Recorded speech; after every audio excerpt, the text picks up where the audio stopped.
Hello everyone, I'm Jonathan Little. I'm here today with episode 271 of Weekly Poker Hand. It's a lot of episodes. And today, and for the next 3 episodes, we are going to be doing something a little bit different. We're going to be reviewing 4 different situations in PokerSnowie, where I'm going to be showing you some spots that I think many of you may be messing up.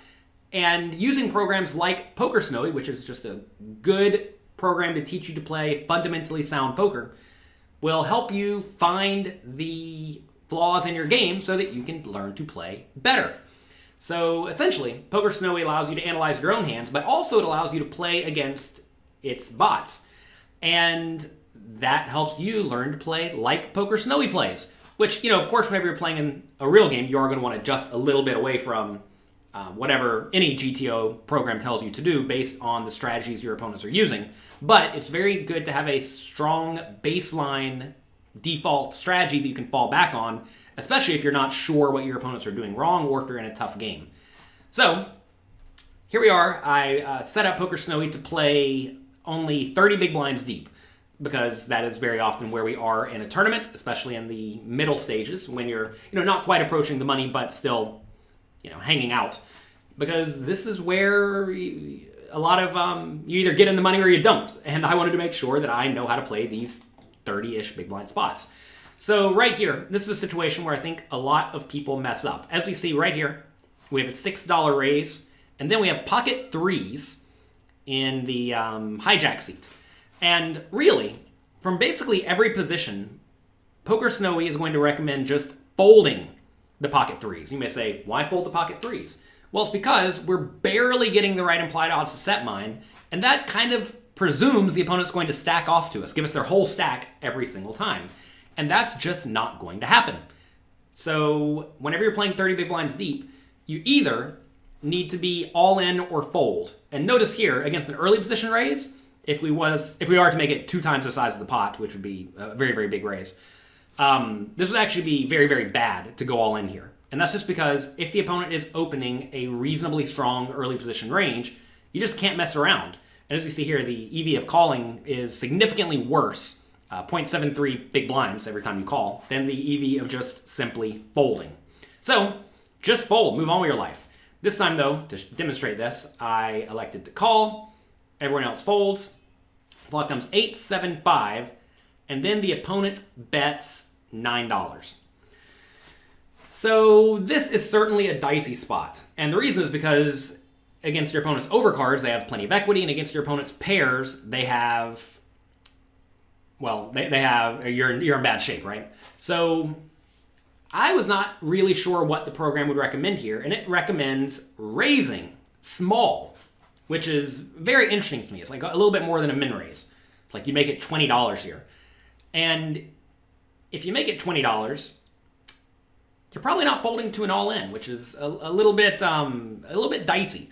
Essentially what happens here is this board is just, it's too easy for the opponent to have random unpaired hands, right? Like ace, king, ace, queen, ace, jack, ace, 10, to the point that we should be playing this hand. Whenever I looked at this spot, initially I decided to call, and you see call is better than fold, right? But still, you typically want to be just making the highest EV play.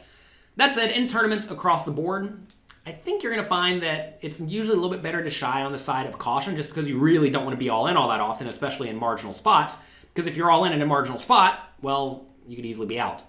The other option would be to go all in. You could jam. And notice here, that's actually quite bad. You see minus 82 big blinds, or minus 0.82 big blinds, which is substantial. You don't want to be making that kind of error.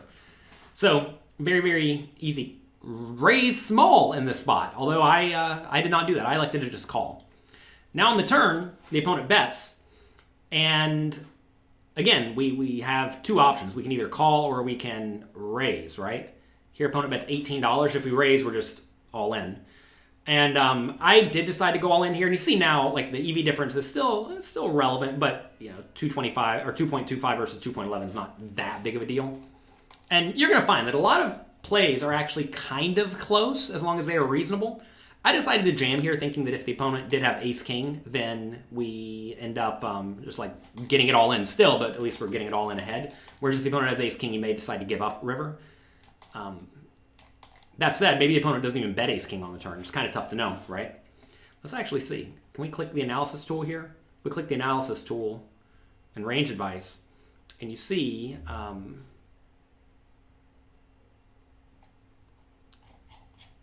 the opponent's checking 68% of the time and betting half pot only a little bit. You see the opponent's only betting with just pretty good hands, right? If you take a look at this,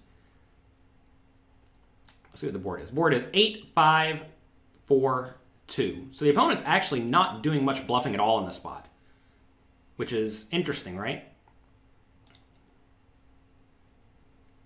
So yeah, the opponent's mainly just betting decent hands on the turn and checking a lot of, well, checking the overpair sometimes, right? As you see, it's like checking all the overpairs some portion of the time, which protects the checking range, but also checking all of these high card hands and whatnot, which is relevant too. Wait, probability. I'm certainly not a PokerSnowie pro. I'm learning it myself. Anyway, you see that whenever it's betting mostly good hands. Take a look at this one more time. When it's checking and when it's betting, it has a straight, 3 of a kind, or 1 pair. So really not a whole lot of bluffs here. And that's probably just because it's so easy for me to have a pair that should not fold, right? So it protects its checking range by checking some 1 pairs, but anyway, it's not such a good spot when this particular opponent bets. Now, if you're playing against someone who instead bets with ace queen in this spot, or ace jack, or king queen in this spot, then it becomes better to certainly play this hand.